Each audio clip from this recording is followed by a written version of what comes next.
لوگ کہتے ہیں ہمارے معاشرے میں عورت محفوظ نہیں، ہمارے معاشرے میں عورت محفوظ نہیں۔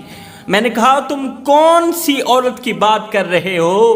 اس ظالم معاشرے میں تو 3 سال کی بچی بھی محفوظ نہیں ہے، اور جہاں 3 سال کی بیٹی محفوظ نہیں وہاں عورت کی کیا قدر ہوگی؟ وہاں عورت کو کس قدر جنسی زیادتی کا نشانہ بنایا جاتا ہوگا؟ بلکہ یوں کہہ لو کہ عورت ماں کے پیٹ سے لے کر قبر کی مٹی تک بھی محفوظ نہیں۔ لیکن اب تو معاملہ اور زیادہ بڑھ چکا ہے، اب تو عورت قبر کے اندر بھی محفوظ نہیں رہی، قبر کے اندر بھی جنسی زیادتی کا نشانہ بن جاتی ہے۔ دنیا کے درندے، دنیا کے کتے قبریں کھود کر ہماری بچیوں کو جنسی زیادتی کا نشانہ بناتے ہیں۔ کتنے واقعات ہیں جو ہماری آنکھوں کے سامنے سے گزرے ہیں، اگر ہم نے دیکھا نہیں ہوگا تو پڑھا ضرور ہوگا کہ کسی درندے نے فلاں کی مری ہوئی بیٹی کو قبر سے نکال کر اسے جنسی زیادتی کا نشانہ بنایا۔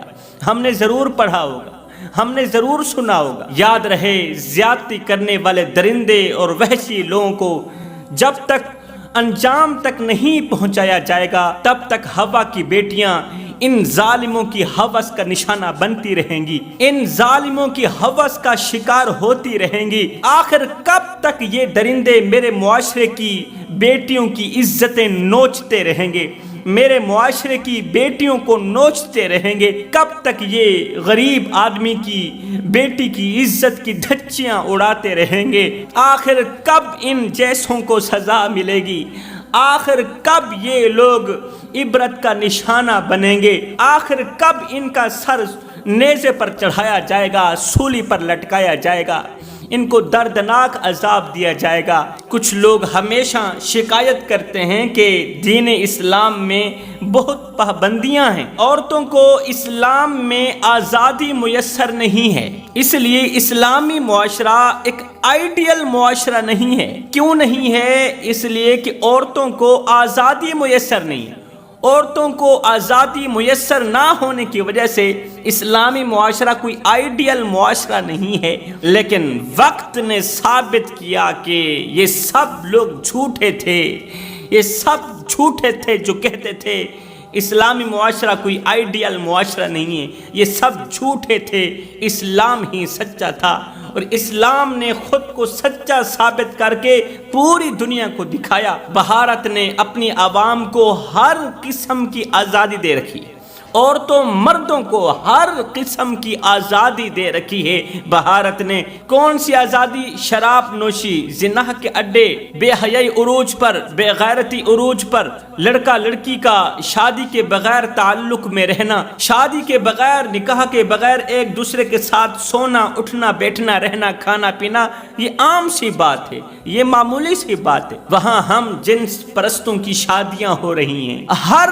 قسم کی آزادی وہاں کی عورتوں کو میسر ہے، ہر قسم کی آزادی بھارت کے لوگوں کو میسر ہے، لیکن پھر بھی ریپ ہو رہے ہیں۔ ہر قسم کی آزادی میسر ہونے کے باوجود بھی ریپ ہو رہے ہیں، زنا ہو رہے ہیں، بے حیائی عروج پر، بے غیرتی عروج پر، 5 سال کی بچی کے ساتھ زنا کیا جا رہا ہے، 10 سال کی نابالغ بیٹی کے ساتھ زنا کیا جا رہا ہے، بھائی بہن سے گناہ کر رہا ہے، باپ بیٹی سے گناہ کر رہا ہے۔ ریپ کیسز کی تعداد بڑھتی چلی جا رہی ہے۔ وہاں تو گینگ ریپ ہوتے ہیں، گینگ ریپ، 15 مرد ایک عورت کو جنسی زیادتی کا نشانہ بناتے ہیں، نشانہ بنانے کے بعد پھر اسے جان سے مار دیتے ہیں، پھر اس کی جان کے بھی دشمن بن جاتے ہیں۔ پہلے عزت کے دشمن بنے، اس کی آبرو کے دشمن بنے، اس کی شرمگاہ کے دشمن بنے، پھر اس کی جان کے بھی دشمن بن گئے۔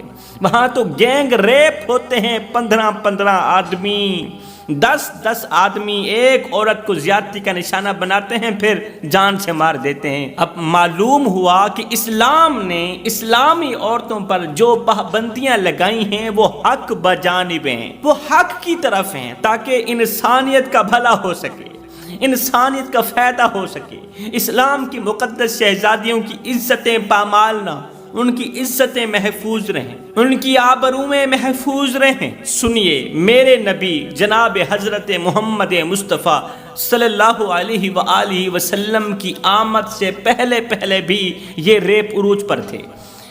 اس دور کے کچھ قبیلوں کے چند درندے لوگ اپنی بیٹیوں کے ساتھ ریپ کیا کرتے تھے، اپنی بہنوں کے ساتھ ریپ کیا کرتے تھے، بہنوں کے ساتھ گناہ کیا کرتے تھے۔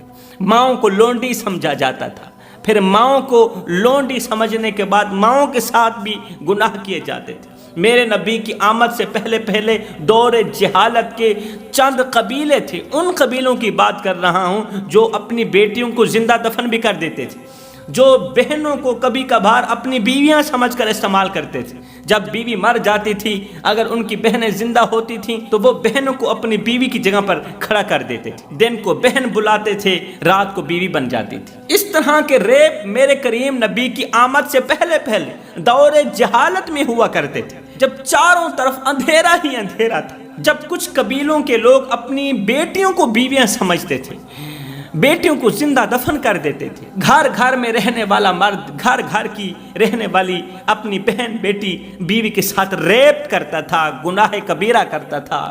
ہائے جب بیواؤں کی چیخیں، یتیموں کی آہیں، معصوم بچیوں کے دبے آنسو ریت سے پکار کرتے ہوئے عرش الہی کو جنبش دینے لگے تو میرے اللہ کو دکھی انسانیت پر رحم آیا، آمینہ کی آغوش میں محمد عربی کو بھیج دیا۔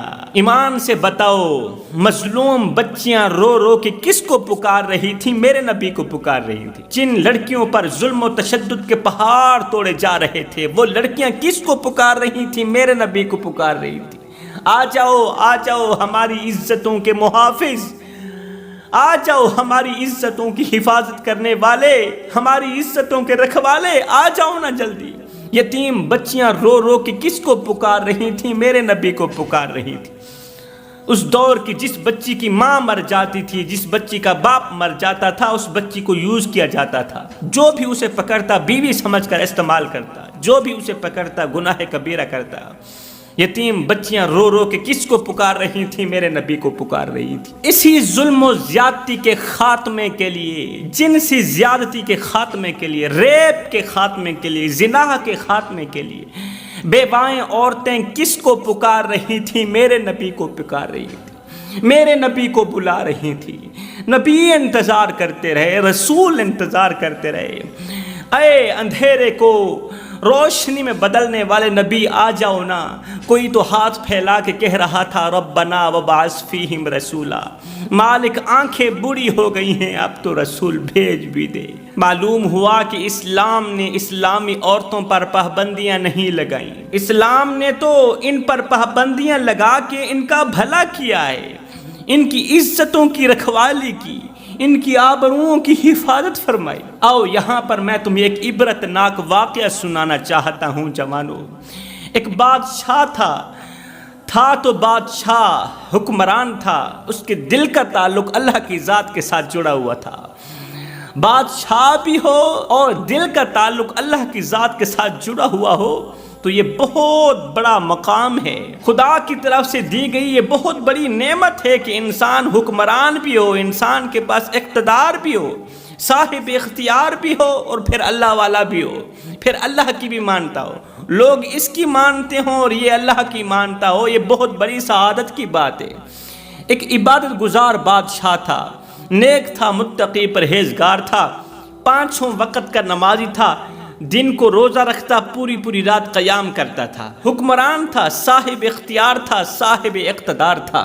اللہ اکبر، رات کو سویا ہوا تھا، آنکھ لگی ہوئی تھی، خواب کی دنیا میں کسی کہنے والے نے کہا اے بادشاہ یہاں سے اٹھ، شاہی محل سے باہر نکل، فلاں قبرستان میں چلا جا، فلاں قبرستان کے درمیان میں ایک قبر ہے اور ایک درندہ شخص قبر کو کھود کر قبر کے اندر کی مردہ لڑکی سے زیادتی کر رہا ہے، گناہ کر رہا ہے۔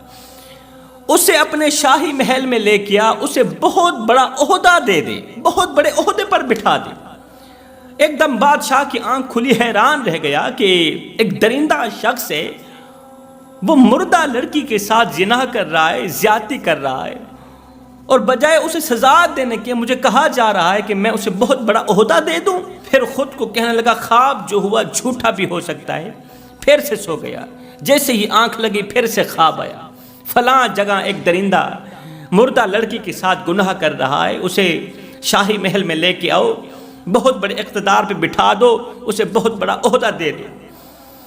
یہی خواب جب چوتھی مرتبہ آیا تو بادشاہ اپنے بستر سے اٹھا، وزیر کو اٹھایا، وزیر کو ساتھ میں لیا، شاہی محل سے باہر نکلا، قبرستان کی طرف رخ کیا، گھوڑے پر سوار قبرستان کی طرف جا رہے ہیں بادشاہ بھی اور اس کا وزیر بھی۔ جیسے ہی قبرستان کے اندر داخل ہوئے تو کیا دیکھتے ہیں؟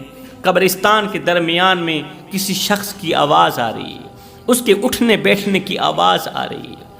بادشاہ قبرستان کے درمیان کی طرف بڑھا، کیا دیکھتا ہے؟ واقعی ایک شخص ہے جس نے قبر کھود رکھی ہے اور قبر کے اندر سوئی ہوئی مری ہوئی لڑکی کو باہر نکال کے اس کے ساتھ زیادتی کر رہا ہے، اسے زیادتی کا نشانہ بنا رہا ہے، اس مری ہوئی لڑکی کی عزت لوٹ رہا ہے، مری ہوئی لڑکی کی عزت پامال کر رہا ہے۔ جا کر بادشاہ نے اسے پکڑ لیا اور وہ ڈر گیا، خوف میں مبتلا ہوا۔ بادشاہ نے کہا ڈرنے کی بات نہیں ہے، یہ بتا کہ یہ تیری کیا لگتی؟ اس نے کہا یہ میری کچھ نہیں لگتی، بس یہ میرے محلے میں رہتی تھی اور میں اسے ہوس کا نشانہ بنانا چاہتا تھا، یہ بہت ہی خوبصورت تھی، اس کا حسن مجھے بھا گیا، بس میں اس سے زیادتی کرنا چاہتا تھا، اپنی نفسانی خواہشات پوری کرنا چاہتا تھا، جیتے جی تو مجھ سے نہ ہوئی، یہ پرسوں والے دن مری ہے تو میں نے کہا کیوں نہ اسے قبر سے نکال کر ہی زندہ سے نہ سہی مردہ سے ہی زیادتی کر دوں، اپنے نفس کی پیاس بجھا لوں، اپنے من کی پیاس بجھا لوں۔ بادشاہ نے کہا درندے پھر جلدی کرو، جیسے اس کو قبر سے باہر نکالا ہے نا اسی طرح قبر کے اندر ڈالو، اس کے اوپر مٹی ڈالو، پھر میں آپ کو شاہی محل میں لے چلتا ہوں۔ اس نے ایسے ہی کیا، مردہ لڑکی کو دوبارہ قبر کے اندر دفن کر دیا اور بادشاہ نے اسے پکڑا، وزیر نے پکڑا، اسے شاہی محل میں لے گئے۔ اب اس درندے کو پکا یقین ہو گیا تھا کہ اب میں نہیں بچنے والا، صبح کا سورج جیسے ہی طلوع ہوگا بادشاہ حکم دے دے گا اور میرے سر تن سے جدا ہو جائے گا، کیونکہ میں نے اتنا بڑا پاپ کیا ہے۔ اب جیسے ہی صبح کا سورج طلوع ہوا تو بادشاہ کا دربار لگا ہوا تھا، بادشاہ نے کہا رات والے شخص کو بلایا جائے۔ وزیر دوڑ کر گیا، رات والے شخص کو جیل سے باہر نکال کر آیا تو بادشاہ نے اعلان کیا کہ میں فلاں عہدہ اس شخص کو دینا چاہتا ہوں۔ اتنا بڑا عہدہ، اتنا بڑا عہدہ، یہ عام سا شخص ہے۔ لوگ دیکھ کر حیران رہ گئے، لیکن لوگوں کو حقیقت کا پتہ نہیں تھا، لوگوں کو کہانی کے اندر کا پتہ نہیں تھا۔ لوگ دیکھ کر حیران رہ گئے، یہ عام سا انسان ہے اور اس کے چہرے پر درندگی کے آثار ہیں، گناہوں کے آثار ہیں، اور بادشاہ نے اسے اتنا بڑا عہدہ دے دیا۔ بادشاہ نے بہت بڑے عہدے پر اسے بٹھا دیا، اقتدار کی کرسی پر بٹھا دیا۔ وقت گزرتا گیا، بادشاہ حیران تھا کہ اسے تو درد دینے والا عذاب دیا جاتا، اسے تو بھیانک عذاب میں مبتلا کیا جاتا، درد دینے والی سزا دی جاتی، اسے عبرت کا نشانہ بنایا جاتا۔ الٹا مجھے کہا گیا کہ اسے بہت بڑے اقتدار پہ بٹھا دو، اسے بہت بڑا عہدہ دے دیا جائے۔ آخر اس کی وجہ کیا ہے؟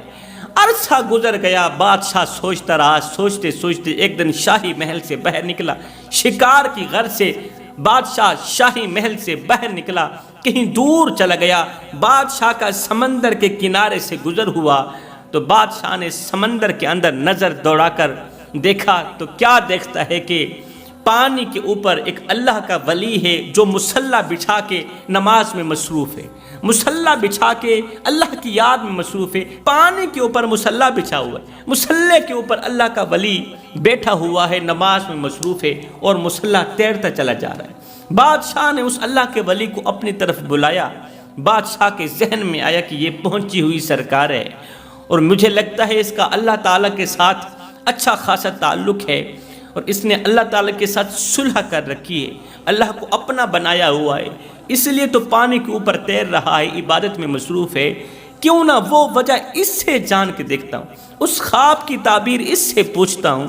تو بادشاہ نے جب اسے پچھلا سارا واقعہ سنایا، اپنا خواب سنایا، تو خواب کے بعد کا ہونے والا واقعہ سنایا، تو اس اللہ والے نے، پانی کے اوپر تیرنے والے نے کہا کہ بادشاہ سلامت، تو نہیں جانا، اللہ تعالیٰ نہیں چاہتا تھا، اللہ تعالیٰ نہیں چاہتا تھا کہ یہ بدبخت توبہ کر کے مرے، کیونکہ اس کی زندگی کا دھاگا لمبا تھا۔ اللہ تعالیٰ نہیں چاہتا تھا کہ یہ اپنی زندگی میں توبہ کر سکے۔ اس لیے اللہ تعالیٰ کی طرف سے رات کو خواب کی صورت میں تیرے پاس حکم آیا کہ اسے بہت بڑا عہدہ دے دیا جائے، کیونکہ جب یہ عہدے پر فائز ہو جائے گا، جب یہ اقتدار کی کرسی پر فائز ہو جائے گا، جب یہ اقتدار کی کرسی پر بیٹھ جائے گا، بڑی بڑی حسین و جمیل لڑکیاں اس کے گھر کی لونڈیاں بن جائیں گی، جب اس کے قدموں پر دولت کے انبار لگے ہوئے ہوں گے تو پھر اسے توبہ بھول جائے گی۔ یہ بدبخت توبہ نہیں کر پائے گا، بغیر توبہ کے مرے گا، اور اس کے مر جانے کے بعد کا جو عذاب ہے، اللہ تعالیٰ نے بہت بڑا عذاب اکٹھا کر رکھا ہے جو اس کے مر جانے کے بعد ملے گا۔ اس کی روح کے نکل جانے کے بعد جو اسے عذاب ملے گا نا، اللہ اللہ، جہنمی لوگ جب اسے دیکھیں گے تو دیکھ کر خوف کے مارے، دہشت کے مارے اور زیادہ دردناک عذاب میں مبتلا ہو جائیں گے۔ جہنمی لوگ بھی اس کی سزا برداشت نہیں کر پائیں گے۔ اللہ تعالیٰ نے اس کے لیے بہت بڑا عذاب تیار کر رکھا ہے، جہنم میں بہت بڑی سزا اس کے لیے تیار کر رکھی ہے میرے اللہ نے۔ بس اس کے مرنے کی دیر ہے، اور اسے بہت بڑا عہدہ دینے کا مطلب یہ تھا کہ یہ توبہ نہ کر سکے، ایک ہی مقصد تھا کہ یہ بغیر توبہ کے مر جائے۔ تو جوانوں، یہ زندگی کے لمحے تمہارے اور میرے لیے غنیمت ہے۔ انہی لمحوں میں کچھ کر لو، انہی لمحوں میں کچھ اکٹھا کر لو، انہی لمحوں میں خدا کی یاد اور محبت کے دیے اپنے دل میں جلا لو۔ معلوم نہیں پھر فرصت ملے نہ ملے، معلوم نہیں پھر یہ زندگی کے لمحے ملے نہ ملے۔